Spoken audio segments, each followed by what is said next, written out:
Night டின்னருக்கு வெண்பொங்கலும் சாம்பாரும் செய்யலான்னு சொல்லிட்டு பிளான் பண்ணியிருந்தேன். நான் என் ஸ்டைலில் எப்படி பொங்கலும் சாம்பார் வைக்கிறேன்னு சொல்லிட்டு குயிக்காக சொல்லிடுறேன். 1 டம்ளர் அரிசி, அதுக்கு 1/4 டம்ளர் பாசிப்பருப்பு எடுத்து லைட்டாக வறுத்துக்கிட்டு ஒரு 4, 5 வாட்டி கழுவி ஒரு 1/2 மணி நேரம் போல் ஊற வச்சுட்டேன். அது ஊறுறதுக்குள்ளே சாம்பார் செஞ்சிடலாம். துவரம்பருப்பு 1 டம்ளர் எடுத்துக்கிட்டு கொஞ்சமாக சின்ன வெங்காயம், தக்காளி, மஞ்சத்தூள், உப்பு, மிளகாத்தூள், சாம்பார் தூள் கொஞ்சமாக போட்டு வேணும்னா கத்திரிக்காய், உருளைக்கிழங்கு போட்டுக்கலாம்.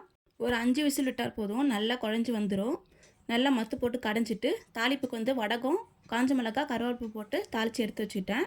ரொம்ப சிம்பிள் தான். பொங்கல் வந்து கொஞ்சமாக எண்ணெய் ஊற்றி மிளகு, சீரகம், பொடியாக கட் பண்ணி வச்சுருந்த இஞ்சி, பச்சை மிளகாய், கருவேப்பிலை போட்டு லைட்டாக வதக்கிட்டு அதுக்கப்புறமேட்டா நம்ம 1 1/4 டம்ளர் எடுத்திருக்கோம். இதுக்கு நான் வந்து 3 1/2 டம்ளர் தண்ணி ஊற்றினேன்.